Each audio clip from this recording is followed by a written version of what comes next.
Greetings, citizens. Your journey is about to begin. The story I choose for you today is called The Frog King.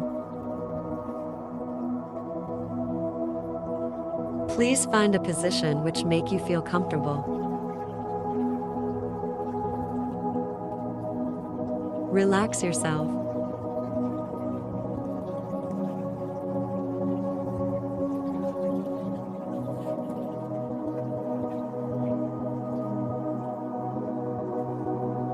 In olden times, when wishing still helped one, there lived a king whose daughters were all beautiful.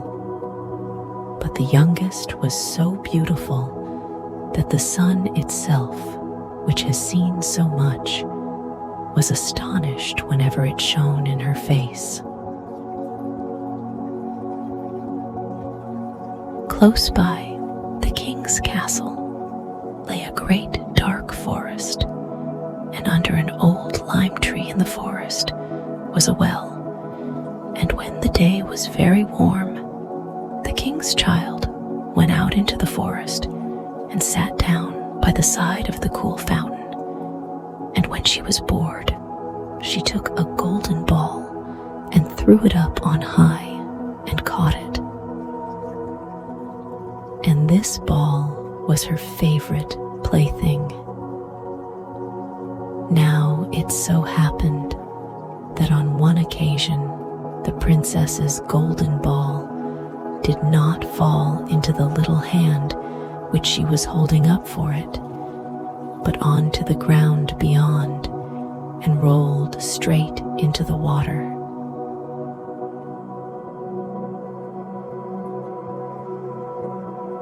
The king's daughter followed it with her eyes, but it vanished, and the well was deep, so deep that the bottom could not be seen.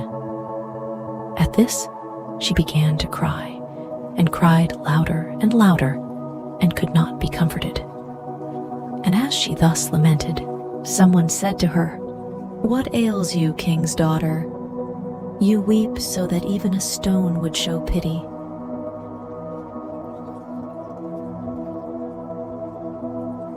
She looked round to the side, from whence the voice came, and saw a frog stretching forth its big, ugly head from the water. "Ah, old water splasher, is it you?" she said. "I am weeping for my golden ball, which has fallen into the well. Be quiet, and do not weep," answered the frog.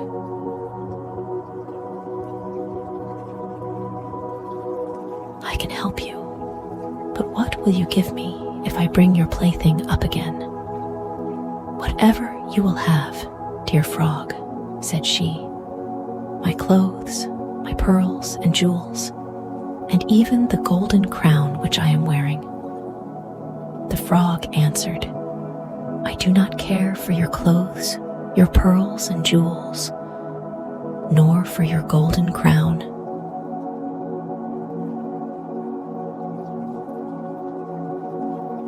But if you will love me, and let me be your companion and playfellow, and sit by you at your little table, and eat off your little golden plate, and drink out of your little cup, and sleep in your little bed, if you will promise me this, I will go down below and bring you your golden ball up again."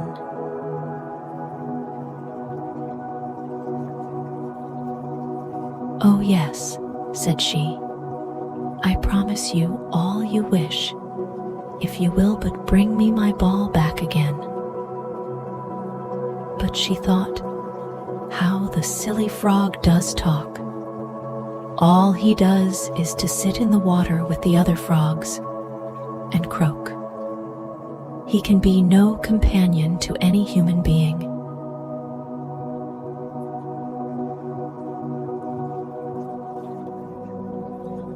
But the frog, when he had received this promise, put his head into the water and sank down.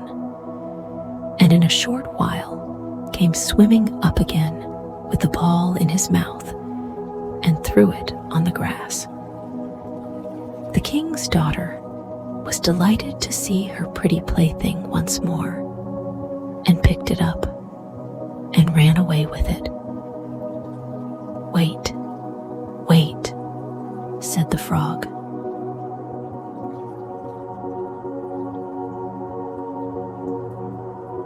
"Take me with you. I can't run as you can." But what did it avail him to scream his croak, croak after her as loudly as he could? She did not listen to it, but ran home and soon forgot the poor frog, who was forced to go back into his well again.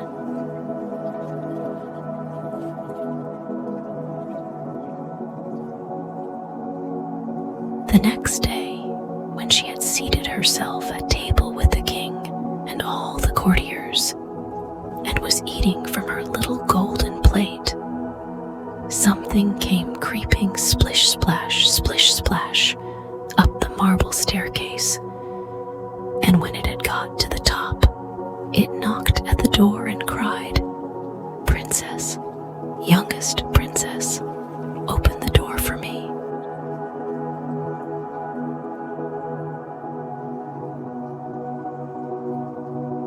She ran to see who was outside, but when she opened the door, there sat the frog in front of it.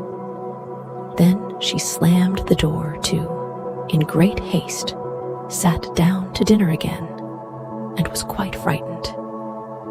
The king saw plainly that her heart was beating violently, and said, "My child, what are you so afraid of?"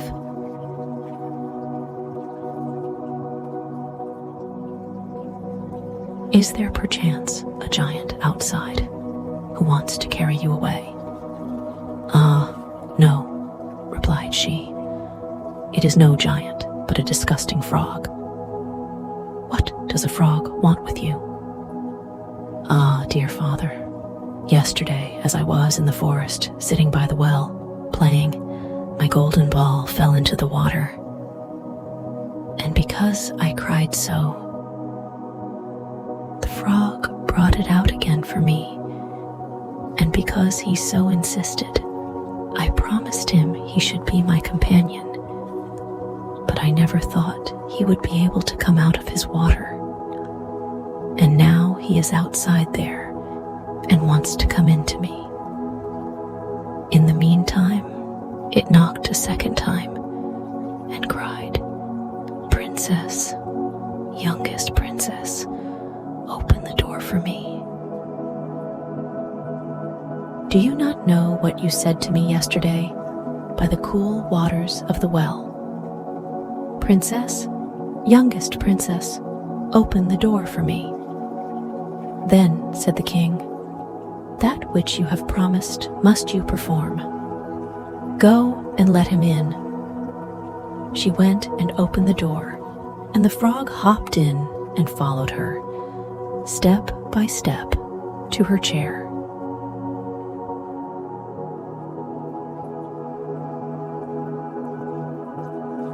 There he sat and cried, "Lift me up beside you." She delayed until at last the king commanded her to do it. Once the frog was on the chair, he wanted to be on the table, and when he was on the table he said, "Now, push your little golden plate nearer to me, that we may eat together."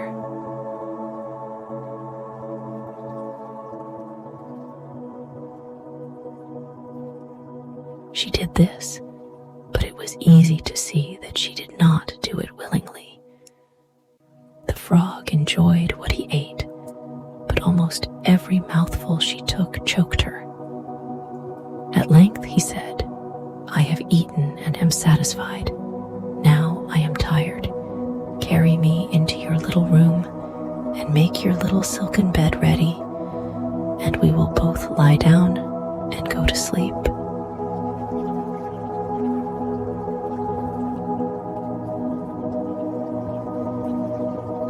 king's daughter began to cry, for she was afraid of the cold frog, which she did not like to touch, and which was now to sleep in her pretty, clean little bed. But the king grew angry and said, "He who helped you when you were in trouble ought not afterwards to be despised by you." So she took hold of the frog with 2 fingers,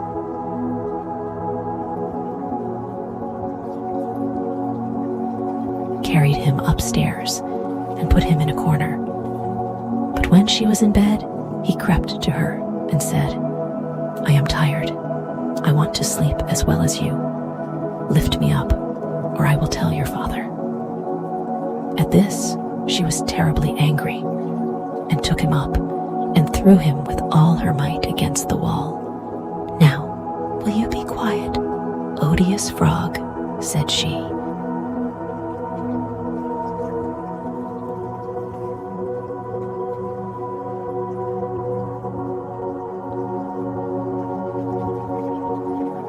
But when he fell down, he was no frog, but a king's son with kind and beautiful eyes.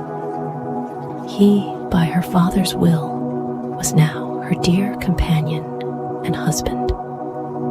Then he told her how he had been bewitched by a wicked witch, and how no one could have delivered him from the well but herself, and that tomorrow they would go together into his kingdom. Then they went to sleep, and next morning, when the sun awoke them, a carriage came driving up with 8 white horses, which had white ostrich feathers on their heads and were harnessed with golden chains. And behind stood the young king's servant, faithful Henry.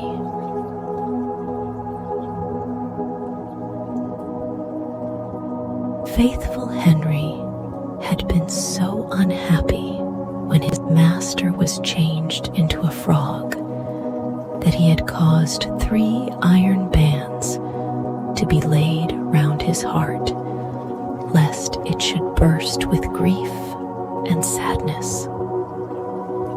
The carriage was to conduct the young king into his kingdom.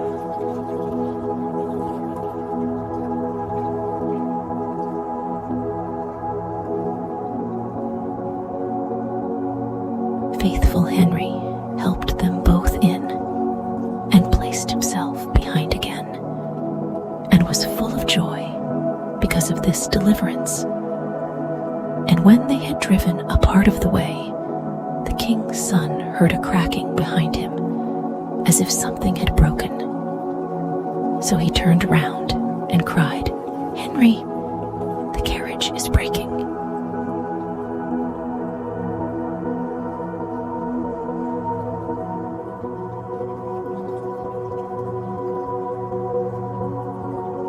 "No, master, it is not the carriage.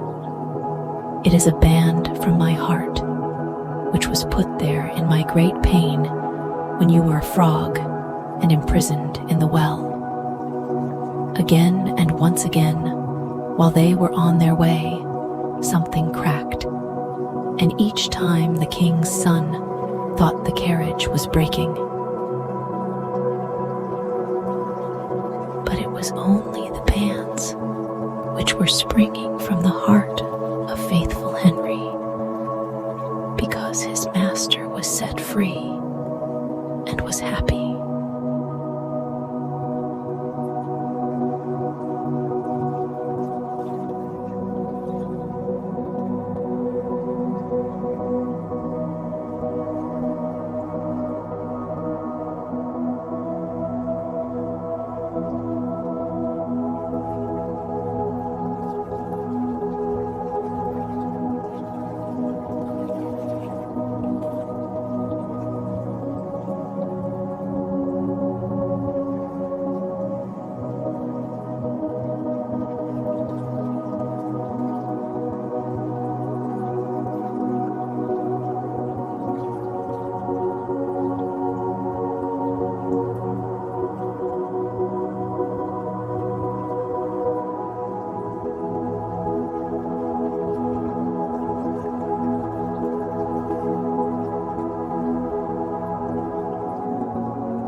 Good night, citizens.